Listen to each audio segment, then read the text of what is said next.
Welcome to The Confidence Conversation, hosted by Michelle Beatty. The Confidence Conversation is a series of rich dialogues and insights shared by a variety of professionals in different industries as they unpack their secrets to being confident while sharing the building blocks, career wisdom, and their entrepreneurial journeys. The Confidence Conversation is an expansion of the blog CareerTipper.com. Welcome back to The Confidence Conversation. I'm your host, Michelle Beatty, creator of CareerTipper.com. Episode 18 of The Confidence Conversation features Dr. Joanie B. Connell. She is an author and the president of Flexible Work Solutions that specializes in organizational consulting and leadership coaching. She helps people achieve their highest potential in all stages of life. She works well with companies to develop and retain top talent and coaches individuals to improve their success and happiness in their careers, whether starting out or looking for a change, and with organizations such as Oasis to promote healthy retirement and aging practices. Dr. Connell is the author of Flying Without a Helicopter, How to Prepare Young People for Work and Life. She is a popular speaker working with organizations from Fortune 100 to not-for-profit and government. She teaches at distinguished universities including UCSD. Dr. Connell received her doctorate from UC Berkeley and her bachelor's from Harvard. Dr. Connell is going to chat about how she works with seasoned professionals and millennials about successfully navigating the workforce and working productively with corporate leaders. Dr. Connell, welcome to the Confidence Conversation. Well, thank you. Hello, Michelle. It's good to be here. I am so grateful for your time today and the opportunity to chat with you. So let's get started. What experience led you to become an organizational consultant and leadership coach? Well, it might surprise you to know that I started out as an electrical engineer in my former life, right out of college. And when I was an engineer, I found that I was just so much more interested in the engineers than in engineering per se. I liked figuring out what made people do things and why people weren't communicating as effectively as they could. And eventually I ended up moving into psychology so that I could be a consultant. At the time, I thought of myself as becoming a communications consultant because I didn't really know about all the different types of consulting, but it has emerged into really a leadership coach and consulting and career coaching as well to help people, especially technical people, do better in the workplace and manage those people skills. Fantastic. How has your work with Oasis, a nonprofit organization that promotes healthy aging, impacted your professional platform? You know, I was thinking about that recently, and working with Oasis has given me an opportunity to focus on a long-term interest that I've had, and that is helping people with life change, helping manage change, because change is hard for people to get through, no matter what. If it's positive change, like buying a house or getting married or getting a new job, or negative change, like getting laid off or divorce or any of those things. So people have really difficult times managing through a change process. And looking at in terms of careers, I've loved helping people get into careers and move forward. But one of the things that's come up for a lot of people is I work with a lot of executives, and they're finding that they've made it to the top. They're so excited that they got here, but once they get there, they're kind of going, well, now what? You know, what was this all for? What is it that I'm doing? What's the impact that I'm having? And sometimes people realize that it's not all about the money or the job title or the power, that they want to do more. And figuring that next step out for people. Also just figuring out when people say, you know what, I've been there, done that, I want to move on and to the next phase of life. So Oasis is an organization that helps people once they're 50 and over, looking at different things that they can do with their lives. And a lot of people are retiring, you know, in the 60s, 70s. So I work with folks doing that, but just thinking about what kinds of life people want to lead at that point. It can be very different from somebody starting out in their 20s. You know, we have different goals and priorities as we move through the different phases of life. So this is something that I've always wanted to do, and I've been really fortunate to be invited by Oasis to work with them and doing this kind of work. Very cool. Very cool. Dr. Connell, please share your insight on why it's beneficial for employers to hire or contract seasoned professionals to work for their company. Well, one of the most important reasons is for their knowledge knowledge and experience are both important. First of all, knowledge comes in two forms. There's the knowledge that you read in books, but there's also the knowledge you gain from doing something, and we refer to that as tacit knowledge. That's hard to learn unless you've been there and done that. And so having people who have been around and understand the unwritten policies or how things actually work in political realm, or that the software has this little tweak in it. If you just do this or press that button, it works. The stuff that's not documented and something you can't read in a college textbook or something like that. So that kind of knowledge is extremely beneficial for organizations because it helps them from making the same mistakes over and over again. Also the experience. People who've been there and have seen things go badly and made those mistakes can tell you, hey, let's not go down that path because we've tried that before. You see a lot of companies that keep having a high turnover and younger people coming in. It doesn't matter about the age, just newer people coming in and making the same mistakes over and over again because they don't realize that people have already tried that and failed at it. And if you keep people on and been in the industry or in that company or in that field, they can tell you, okay, these are the things that have worked well in the past, and how can we apply this to the future? Those are some of the reasons that I think it's really important to hire seasoned professionals to work in your company. Do you see any type of trends or recurring themes with the work that you do with different corporations? In terms of seasoned professionals? Seasoned professionals and millennials, since you work with both populations. Right. Well, I can tell you that there are some kind of generational clashes going on in the workplace right now. I mean, that happens all the time when we get new generations in, but it seems stronger than it has in the past. And I've seen this, that people really different perspectives on how to work and work-life balance and face-to-face communication versus writing things on Facebook, and multitasking versus single tasking. A lot of different things are coming up as generational clashes, and no matter what industry you're at.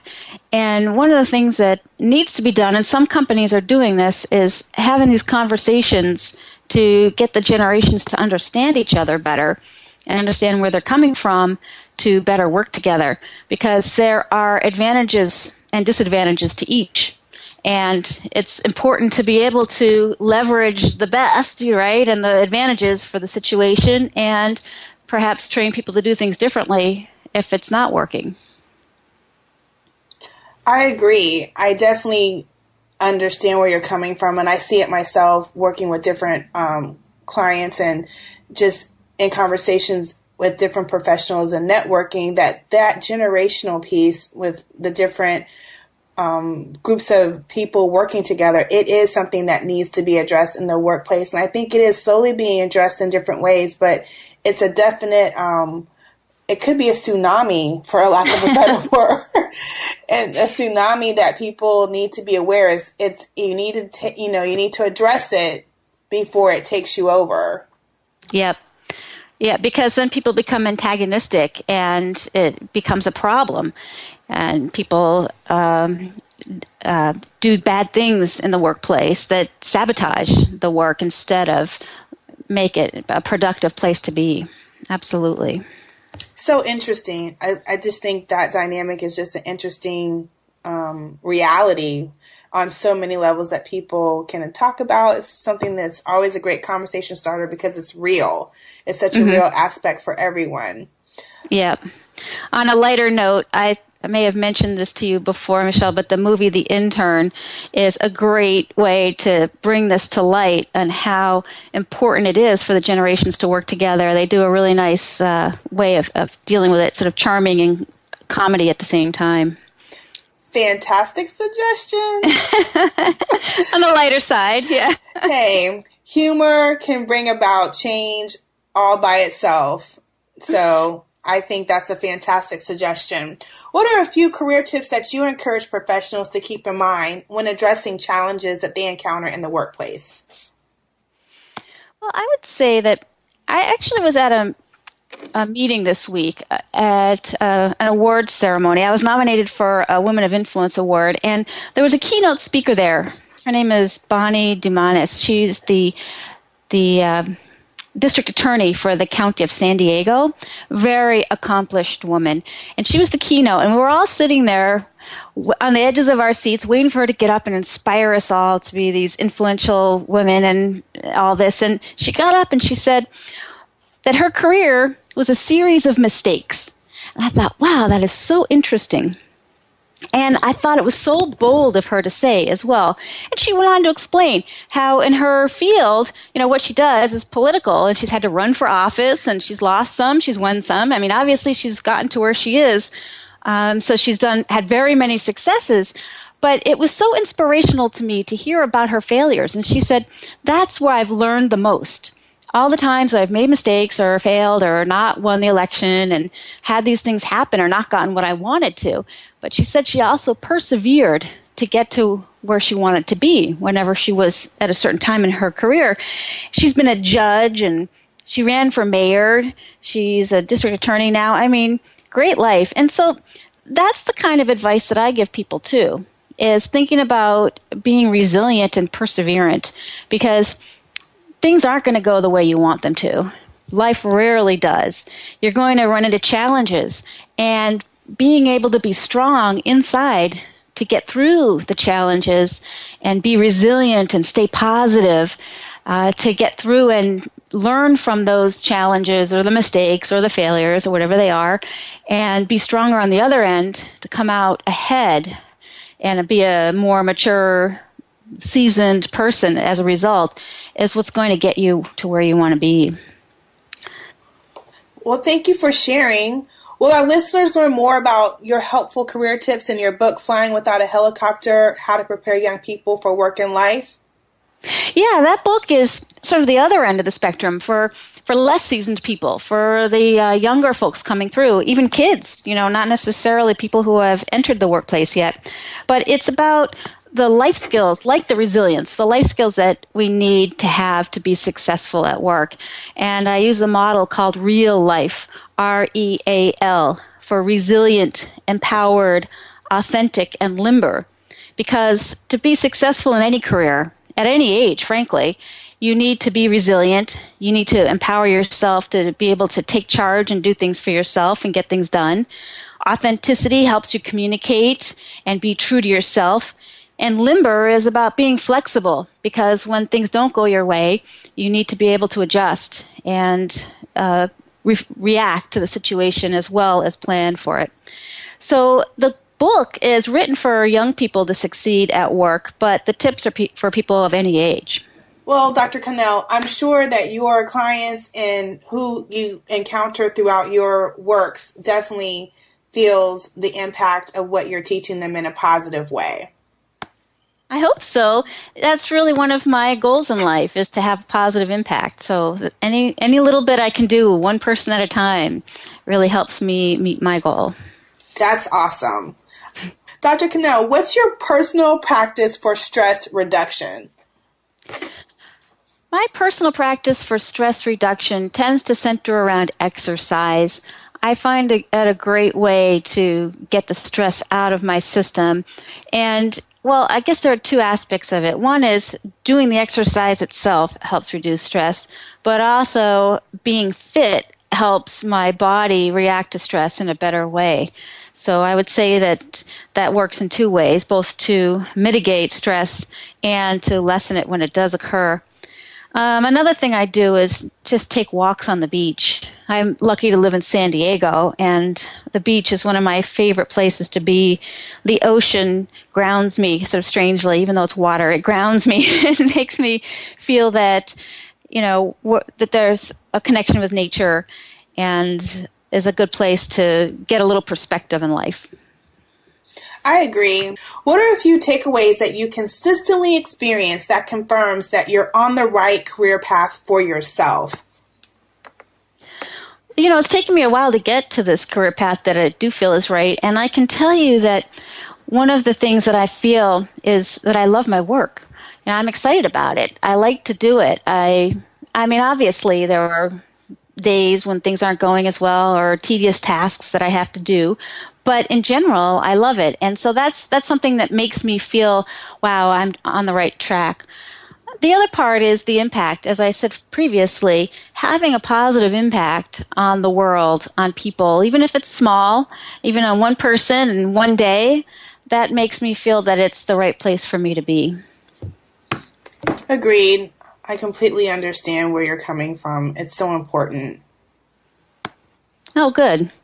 Mm-hmm. Indeed. Dr. Connell, please share your definition of demonstrating confidence at work. It's different than being arrogant or something like that. I think confidence is knowing your strengths and your weaknesses. It's being able to be authentic and talk about things that you can do and know that you can do them well, but also know what you're not as good at and let people know that it's not something you will excel at so that you can be confident in getting the types of work you need and not floundering in these other kinds of work or getting the training you need to do better.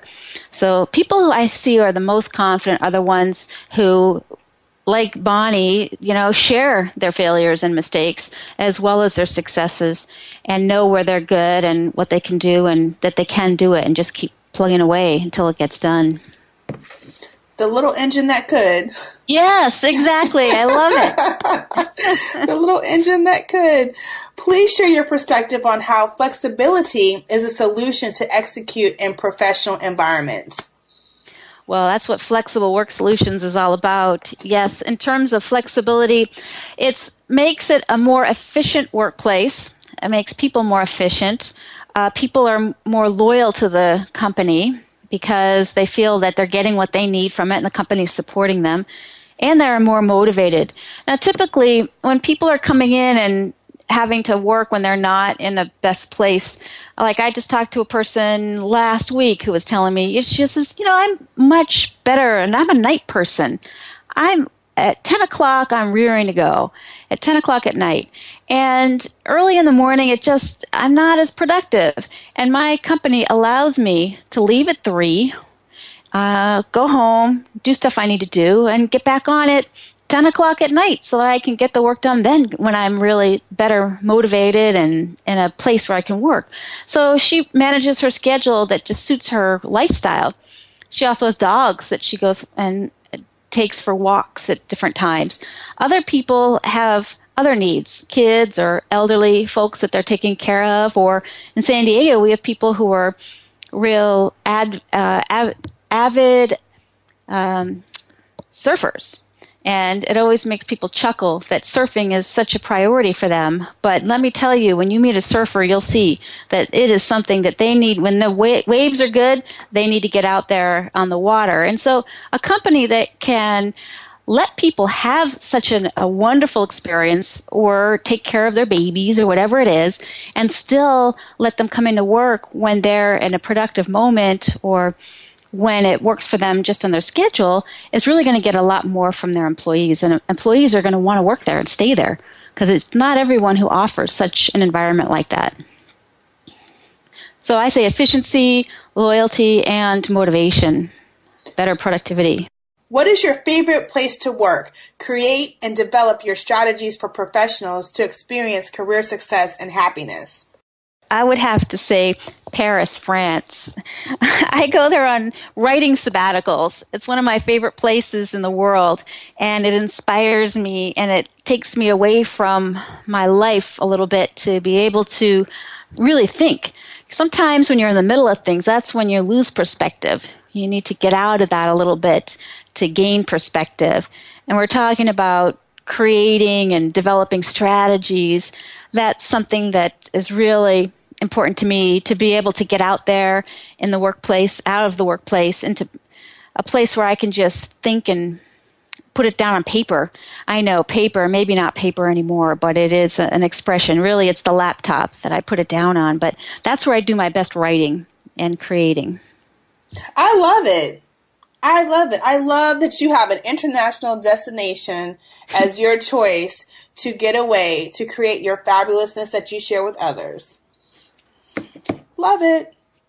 Love it, love it. Love it, love it. Dr. Connell, I appreciate you joining the Confidence Conversation. Thank you. And I want to end this episode of the Confidence Conversation with this affirmation. I'm a professional that embraces working with professionals of different generations and flexible to trying different business solutions. Dr. Connell, please share how listeners can get in touch with you. Well, my website for my company is flexibleworksolutions.com, and that's where I have all the information about me. My book is available at flyingwithout.com, and there is a free chapter you can download on that website there, flyingwithout.com, if you want to check it out and see if you want to buy it. It's also available on Amazon and Barnes & Noble and in your local bookstores if you want to ask them to get it for you. So those are the ways to get in touch with me. I'm also all over social media. Just look me up, Joanie Connell. Fantastic. Love it. And you can find me, Michelle Beatty, at careertipper.com and on Instagram at careertipper. Thank you for tuning in to this episode of The Confidence Conversation. We are grateful for our listeners and guests. For more career confidence motivation, resources, and to share your comments and feedback about this episode and share future guest suggestions, visit careertipper.com. Until next time, be career confident.